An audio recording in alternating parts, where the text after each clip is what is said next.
Hello friends.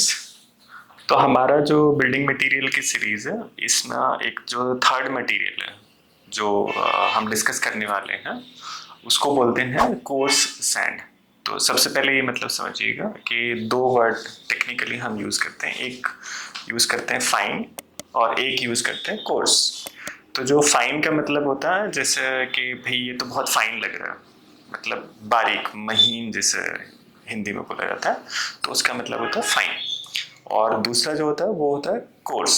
Course का मतलब होता है थोड़ा सा मोटा, ठीक है, कोर्सर।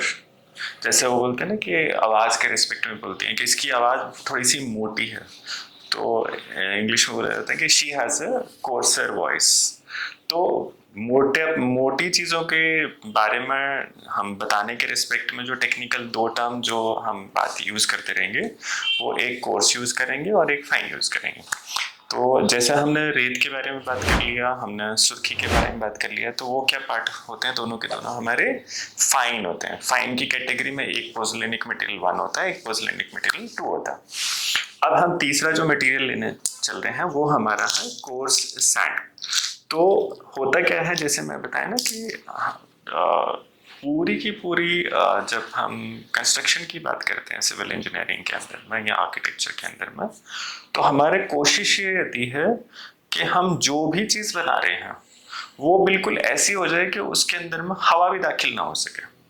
तो जिसके लिए मैंने एक टेक्निकल टर्म यूज करी थी कि इम्परवियस, मतलब उसके अंदर कुछ भी किसी भी तरीके की चीज दाखिल नहीं होनी चाहिए, ना तो हवा दाखिल होनी चाहिए, ना पानी दाखिल होना चाहिए, ना ही कोई किसी तरीके का लिक्विड दाखिल होना चाहिए। अब उसकी दाखिल ना हो उसके अंदर में, उसके लिए सारी जद्दोजहद है, उसके लिए सारे के सारे मटेरियल जितने भी हैं उसका सिलेक्शन है, या उसको किस तरीके से आपको एक दिमाग लगाकर उसके कॉम्बिनेशन बिठाने हैं। और जैसा हमारे कोच बोलते हैं, जैसा हमारा जितने भी एक्सपर्ट्स होते हैं वो बताते हैं कि उसमें आपको परमुटेशन कॉम्बिनेशन बनाने हैं, कि उसके अंदर में ऐसा नहीं ऐसे, ऐसा नहीं ऐसे, ऐसा नहीं ऐसे, उस तरीके से करके चीज़ों को चलाना। तो अब जैसे मैंने बताया था ना कि एक स्टोन डस्ट का जो मैं बता रहा था कि भाई इसका कलर है किस तरीके से, तो उसके अंदर में मैंने जिक्र करा था आपसे कि इसके अंदर में इस तरीके के कलर के पत्थर होते हैं। तो मेरे हाथ में रिवर बेड के पत्थर, ये रिवर बेड के पत्थर हैं। तो जैसे मैंने बताया, देखो ये वाला जो है हल्का सा आपका येलोइश टेक्सचर में, आइवरी के टेक्सचर में है, ठीक। ये फिर थोड़ा सा वाइटिश टेक्सचर में, हल्का सा बादामी रंग भी है इसमें। फिर ये हो जाता हमारे पास में ग्रे टेक्सचर में हो जाता, ठीक है। और फिर ये और थोड़ा सा वैसे ही आपके जो स्लाइटली लाइट ग्रे कलर के टेक्सचर में हो गया, ये भी लाइट ग्रे के टेक्सचर में हो गया, फिर ये आपका डार्क ग्रे के टेक्सचर में हो गया। तो इसी प्रकार के जैसे ये चीज़ें चल रही हैं एग्रीगेट्स की, उसी प्रकार से टूटते टूटते इसके कलर आप जो देख रहे थे वो वाली बात हो गई थी हमारी, ठीक। अब यहाँ पर क्या करनी है हमें कि जो स्टोन डस्ट से ऊपर वाली जो कैटेगरी है कोर्स, तो कोर्स का मतलब ये हुआ कि भाई अब जैसे ये था, ये हमारे पास में एग्रीगेट्स है, ठीक है। तो अब एग्रीगेट्स के अंदर में हम लोगों को भरना है, क्या भरना है, इसको सॉलिड करना। तो एक एक्सपेरिमेंट करके चलते हैं कि सॉलिड किस तरीके से किया जा सकता है। तो सॉलिड करने के लिए हमने क्या किया कि इसके अंदर में हमने थोड़ा सा ये चीज मिलानी शुरू कर दी, ठीक है, ठीक है। तो अब ये देख रहे होंगे आप इसमें कि जो खाली जगह थी आपकी पूरी की पूरी, अब वो खाली जगह, अब जैसे हम वाइब्रेटर का भी इस्तेमाल करते हैं तो हम वाइब्रेट करते हैं इसे,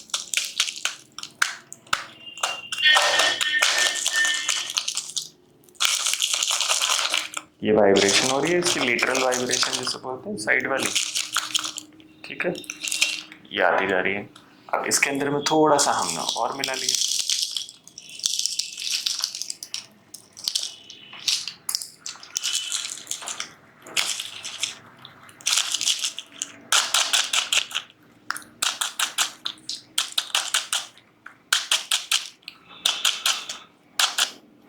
अब आप देख रहे होंगे इसे पूरा का पूरा, ये क्या किया मैंने कि जो हमारे बड़े वाले एग्रीगेट्स की, बड़े वाले एग्रीगेट्स मतलब जिस तरीके की ये एग्रीगेट्स हमारे पास में इस तरीके के, तो इसके बीच की जो छोटी जगह थी उसमें सबसे पहले जो मेरे पास में छोटी चीज़ों में जो सबसे मोटी चीज़ थी जिसको मैं बोल रहा हूँ कोर सैंड, वो मैंने डाल दिया इसमें, ठीक है।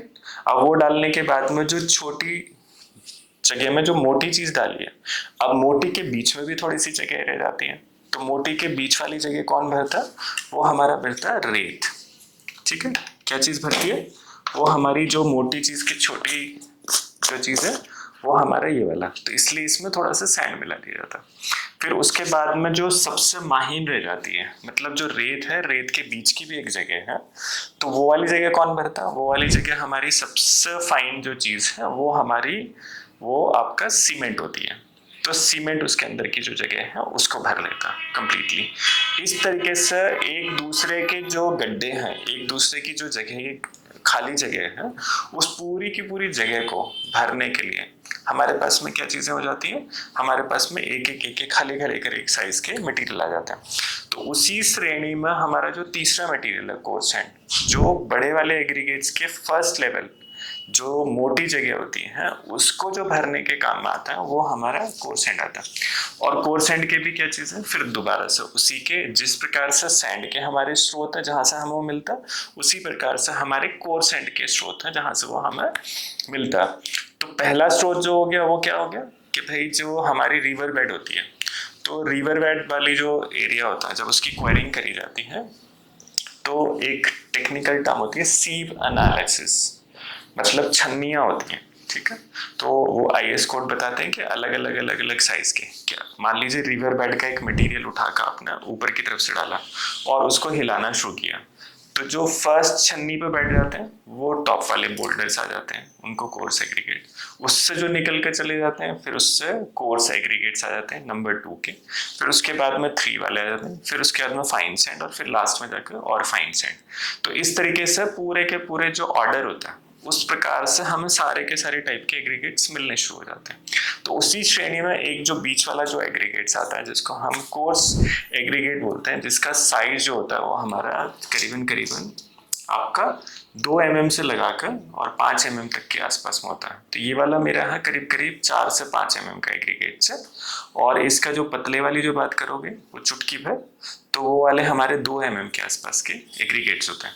तो ये एग्रीगेट्स उसके अंदर हो जाता है। तो ये हो गया हमारा नेचुरल सोर्स, मतलब जो कहना चाहिए ना छन्नी से जो छान के हमें एक एग्रीगेट्स मिलते हैं, गोल वाली बजरी आती थी बहुत पुरानी, तो उसी प्रकार के छन्नी से छान कर जो एग्रीगेट्स मिलते हैं उसमें हमारे पास में एक कोर सैंड वाला आ जाता है।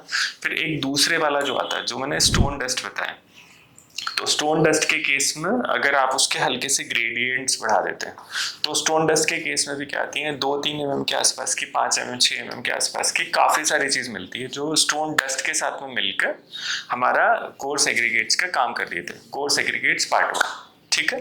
तो उसका काम कर देती हैं। तो वहाँ पर वो हमारे लिए बहुत जगह पर चिनाई भी करने के लिए इस्तेमाल हो जाता है कोर सैंड, अगर फाइन सैंड नहीं मिल पा रही है हमारे पास में।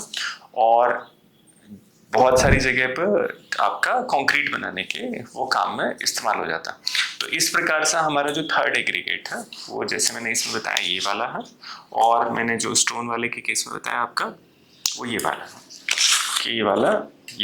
तो ये वाला एग्रीगेट भी करीब हमारा कोर सैंड की कैटेगरी में इस्तेमाल होता है। Thank you.